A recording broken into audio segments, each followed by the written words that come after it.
Thank you. Thank you very much.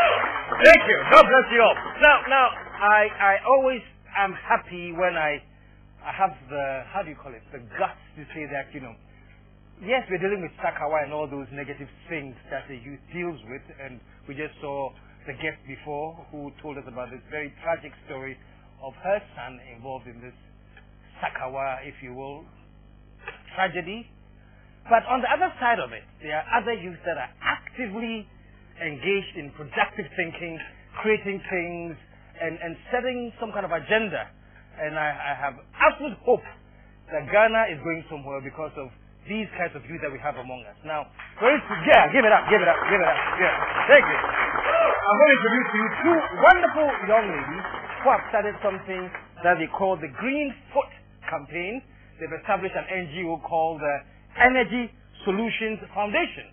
Now, let me keep quiet now so that we can chat with them. Show some love for the one straight to my right is Golda, Addo. Golda, welcome to the show. Thank you. All right. And to Golda's right, we have Mercy and Ananeh-Frempong. Give it up. Fantastic. I am always thrilled when I see the youth actually being proactive and setting some kind of agenda. It gives me hope. So congratulations. Thank you very much. Fantastic. So let's go straight to it. You have established the Energy Solutions Foundation. Gloria, you are the founder? Golda. Yes. Golda. Just think of the beer. Golda, you are the founder? Yes, I am the founder. What motivated you to found this? A lot of people have been asking me that. It's honestly something that I feel I was born to do because it's so natural. I didn't study it in the university, but it's such a natural part of me, and it's.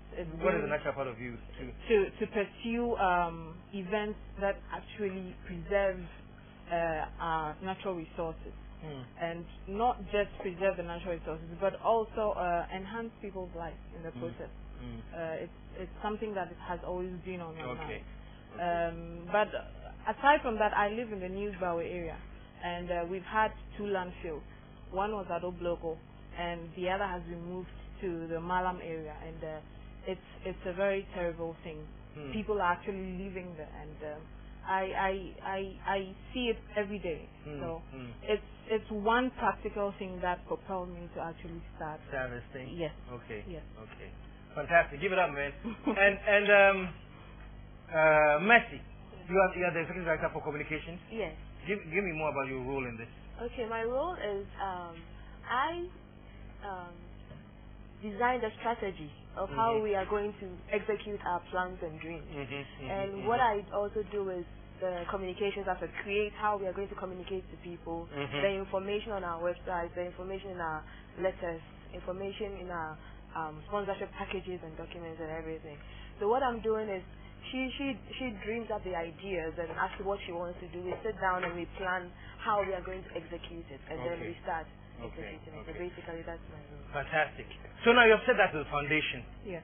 What's next? What's the Greenfoot Campaign that you are launching? The Greenfoot Campaign is a fascinating package made up of a funfair and a charity ball.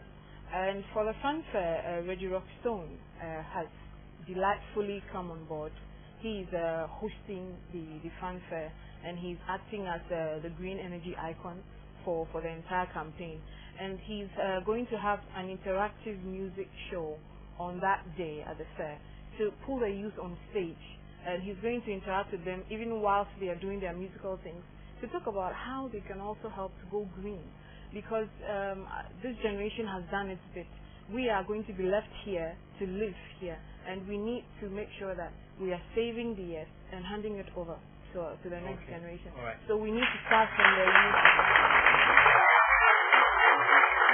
So the whole thing is about saving the earth. It's not just saving the earth, but ourselves in the process. Okay. Yes. Okay. It's very much tied up. All right. Communications Director, in terms of the problem, she talked about landfills in Bawe that I saw, and also the impact on our health and all of that. How are you going to communicate to the youth to create the awareness? And how do you think this can get some momentum in this Greenfoot campaign that you are? what we are actually going to do is we talked to one Mrs. Ahen, who has a project with Kids Against Waste. And what they do Kids Against Waste? Yes. What they do is they are advocating for keeping the environment clean and recycling and things that generally reuse waste.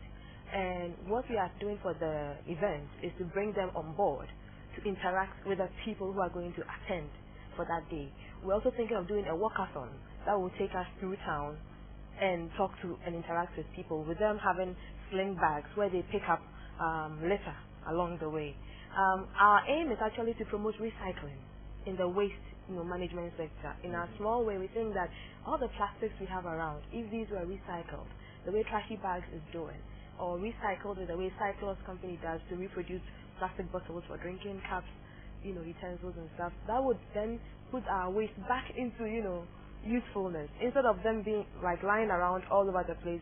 New power situation is because the waste keeps being dumped. It's being dumped over and over and nobody is reusing it. Yeah. So it generates gases and liquids and stuff that is really bad for the people to inhale. People are living in slummy environments and very dirty, unhealthy environments because of this accumulation of waste that is not being reused. And what we are trying to do is to set up projects that will get the waste reused in different ways. Recycling the waste. And you have a bag here that you're showing me earlier. Let me see. This is a beautiful bag, and it's called Trashy Bags. Yes. And this bag is actually made up of what? 100% trash. That's 100% the water. trash. That's the water sachet. This is made up of water sachet. Yes. And just the ice water. Trashy Bags will be there on that day as well. They have traveling bags, everything made out of trash. Wow. Waste, fun yogurt, sachets.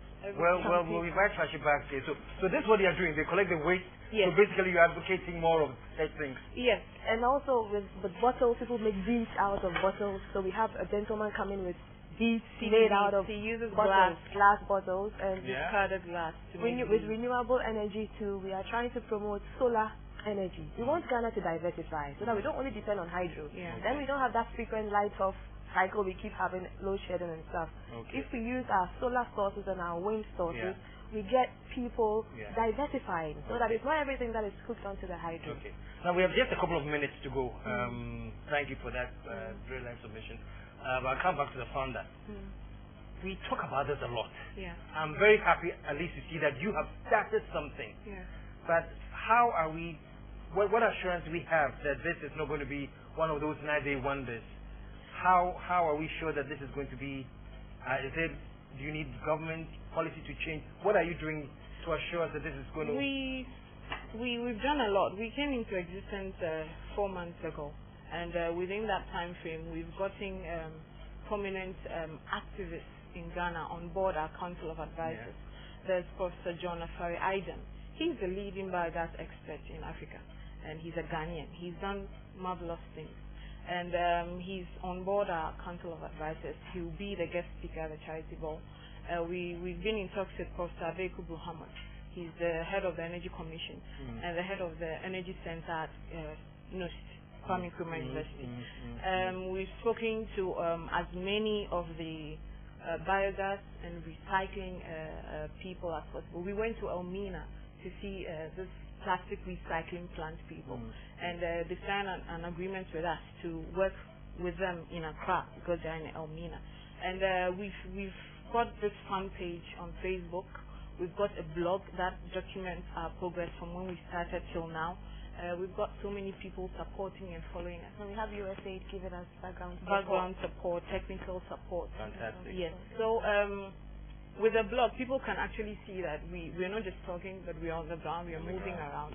And they can follow our progress there to monitor and see how we are doing. Fantastic. Yes. Fantastic. Well, it was a pleasure having you here. Giving us once again another uplifting story and a dimension that's been crusaded by the youth. Yeah. I'm not supposed to ask ladies their ages, but Golda. Yes. How old are you? I'm below 30, but above 25. And Mercy? I'm a year older than you. Okay, somewhere in that range. Hey, what can I say? So congratulations, keep up the good work. And we'll be getting people like Trashy Bag and all the other people that we're talking about. Yes, at the fair. So people should come and be there. And it's October 17th 17th at the Lincoln Community School. Yes, at the Link. Yes. October 17th, don't forget. And we'll send an invitation for our charity ball. Please do. Okay. All right. Thank you very much for coming. And keep up the green. All right. Stick around, folks. We'll be right back.